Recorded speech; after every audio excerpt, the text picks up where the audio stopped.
Ukraine accusing Russia today of bombing a school in this port city of Mariupol, which has been under intense bombardment for days now. At least 400 people were said to have been sheltering at the school at the time. Ukraine's President Volodymyr Zelensky has again this weekend accused Russia of committing war crimes in his country.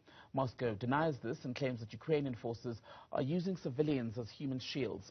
The Russian invasion of Ukraine is in its 25th day, and Zelensky has said that dialogue is the only way to end the war. Let's talk about this now with Zrinka Kucher from the Center for Sustainability Transitions at Stellenbosch University. She's also a Ukrainian living in South Africa.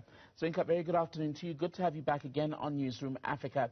25 days into this war, do you think that negotiations are likely to become harder or easier based on what's happened so far? Good afternoon, Tempe and listeners. At the moment, I don't see any progress or much hope for the negotiations. Negotiations continue every day at the level of expert groups.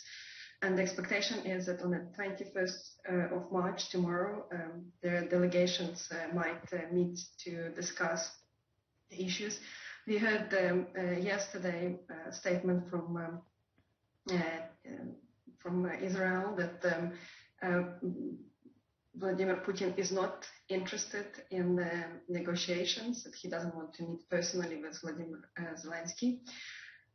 So we can expect that some kind of talks will be continuing, but significant progress probably not going to be reached for a few reasons. First of all, Vladimir Putin started this war to take over Ukraine. And he continues to aim to take down Vladimir Zelensky, the president of Ukraine, to take over Kyiv. So far, those attempts have been unsuccessful. And however, what we hear from internal forces, that there is another attempt when Putin is sending another group of people to try and succeed in getting into Kyiv and taking down Zelensky. At the same time, Ukrainian population is not ready to accept any less agreement than that would not assume removing of Russian military forces completely from the territory of Ukraine. And the word completely includes Luhansk and Donetsk region. That's probably going to be difficult. The last polls show that the perception of population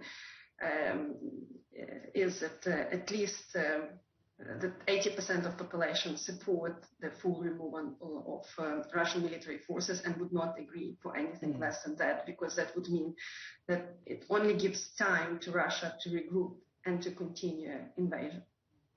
So, given that President Zelensky had already said about a week ago so that he is quite willing to sit face-to-face with Vladimir Putin to talk, to hash things out, as it were, Putin has not reciprocated. He's not said anything to that effect about a willingness to meet. Is that the meeting that would finally be able to put this to rest? I don't think that meeting is going to happen anytime soon, because parties do not have a common interest. Putin would like to take a break, to regroup the forces so that they can continue attacking, because at the moment they stopped progressing and do not have enough forces to attack. So unless Belarus will join the war and will bring more human power, Russia needs time to bring supply for their military and to bring more manpower to continue attacking. What do Russia... And at the same time, as I mentioned, like Zelensky cannot compromise anymore, and taking a break in the war would be not beneficial for Ukraine, in the sense that it would give time for Russia to regroup and continue attacking. What do Russia and Ukraine actually agree on at this point? What are the points that we can say legitimate progress has been made, outside, of course, of the agreements we've seen around the establishment of humanitarian corridors, which themselves have not been a complete success? Yes, so I think if the green corridors will continue to be established, that would be a big success already, because at the moment the civilians taking heavily affected by this war, by Russian military attacks. And we can see because the military operation, the war is not progressing as Vladimir Putin would expect it. They are taking more on civilians. So there are more houses destroyed, there are more attacks on schools, theaters, hospitals, simply to create more destruction and weaken the cities that are still resisting. Is it a legitimate fear among other Eastern European countries that should Ukraine surrender or Russia conquer Ukraine, after that will come another East European country which Russia will set its sights on? I think it's a valid fear, but at the same time, we can see how much, what a huge loss Russia already took in this war. While Russian side reports less than 1,000 people that were killed, we can see some of the deaths at the highest level, and the Ukrainian side reports more than almost 15,000 deaths in soldiers on Russian side. That's without hundreds of tanks, a lot of rockets, airplanes, helicopters. So the cost of this war for Russia is massive, and to get power again to attack another Eastern European country would be difficult at this stage, unless there is more support from Belarus, but even that's probably not going to be maybe enough to take over Ukraine, but not to attack another country, or if any other geopolitical forces will join Russia.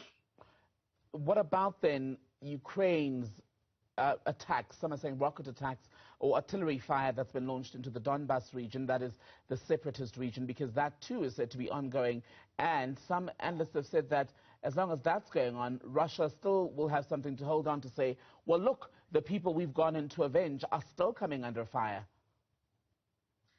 I think it's important to understand that the Russian invasion is completely unprovoked, and the Russian claims that there was a genocide or the mass graves were found at the territory of Luhansk and Donetsk region do not have any ground underneath.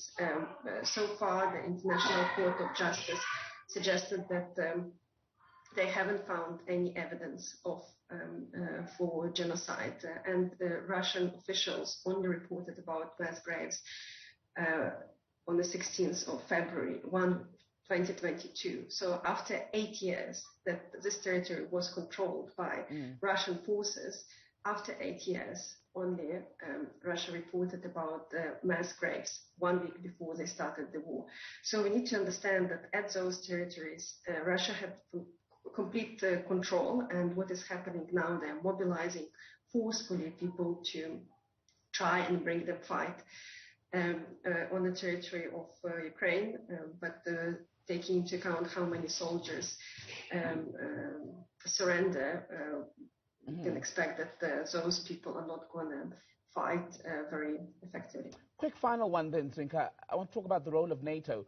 I know now Ukraine has said, well, it's accepted that it's very unlikely at this stage to join the NATO security alliance, but I wonder if NATO, in the build-up to the start of the Russian invasion, basically sold Ukraine a false dream in as far as what it was going to be able to do for the country, both by protection and as an ally all the way.